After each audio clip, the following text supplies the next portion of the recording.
Saya Cornelius Ginting, selamat datang di Forex Desa. Dalam channel ini Anda akan mendapatkan berkat firman Tuhan untuk rohani Anda.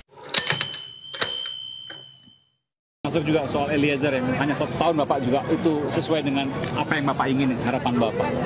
Termasuk itu terhadap Eliezer ya, dia itu di awalnya memang dari awal memang dia ikut menembak almarhum. Tapi di dalam persidangan dia sudah datang ke hadapan kita bersujud dan minta ampun ataupun mengaku salah di segala perbuatannya, dan dia mau menghadapi risiko-risiko yang ada dalam kejujurannya ini. Dan Pak Samuel telah memaafkan Richard Eliezer. Ya. Walaupun telah menembak anak Bapak, dia sudah bertobat dan lain sebagainya. Begini, di agama saya Kristen yang diajarkan Tuhan Yesus berdoa, ini tidak bertele-tele. Ampunilah kesalahan saya seperti saya mengampuni dosa orang lain. Kalau kita tidak mengampuni dosa orang lain, Tuhan pun tidak akan mengampuni kita. Saya salut dengan Bapak ini bisa mengampuni orang, karena mengampuni bukanlah hal mudah. Apalagi ini dia kehilangan anak yang dia cintai. Apa sebenarnya arti mengampuni ya? Mengampuni dalam Kamus Besar Bahasa Indonesia adalah memaafkan kesalahan. Kata mengampuni dalam bahasa Yunani apiemi, artinya menyuruh pergi, melepaskan, meninggalkan, menghapuskan. Dengan kata lain, mengampuni adalah menyuruh pergi segala kebencian, sakit hati, kepahitan, kecewa, dendam yang ada di dalam hati kita. Dalam Alkitab, kata mengampuni tertulis sebanyak 143 kali. Sikap hidup yang mau mengampuni adalah merupakan salah satu bukti orang Kristen yang hidup dalam kasih. Mengampuni adalah perintah Tuhan bagi semua orang percaya.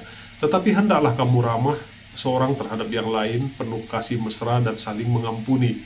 Sebagaimana Allah di dalam Kristus telah mengampuni kamu, di dalam Efesus 4 ayat 32 ya.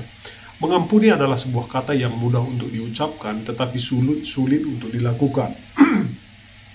Orang Kristen diajarkan agar hidup dalam pengampunan. Yesus sendiri adalah teladan dalam mengampuni di dalam Lukas 23 ayat 34. Dari manakah sumber kuasa untuk mengampuni? Iman kepada Tuhan Yesus Kristus. Nah, bahkan jikalau ia berbuat dosa terhadap engkau 7 kali sehari dan 7 kali ia kembali kepadamu dan berkata, "Aku menyesal," engkau harus mengampuni dia.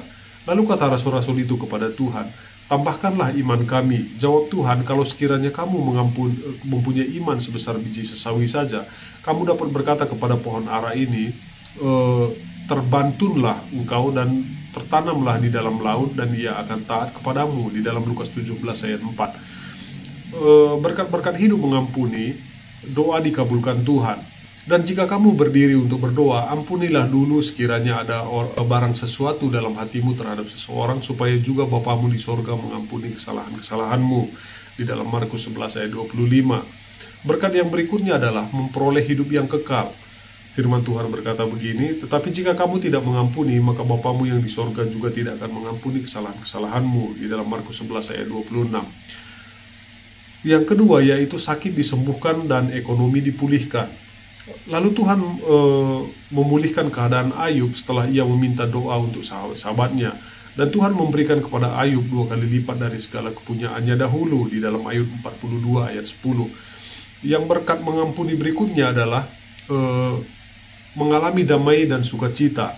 Ketika pengampunan diberikan, maka segala kebencian, dendam dan sakit hati dan kepahitan yang merampas damai, sukacita akan pergi selama-lamanya. Hiduplah senantiasa dalam pengampunan, sebab tidak ada alasan untuk tidak mengampuni. Karena Tuhan sudah mengampuni kita, maka selayaknya kita juga mengampuni orang yang menyakiti kita. Oke, saya Cornelius Ginting mengucapkan terima kasih.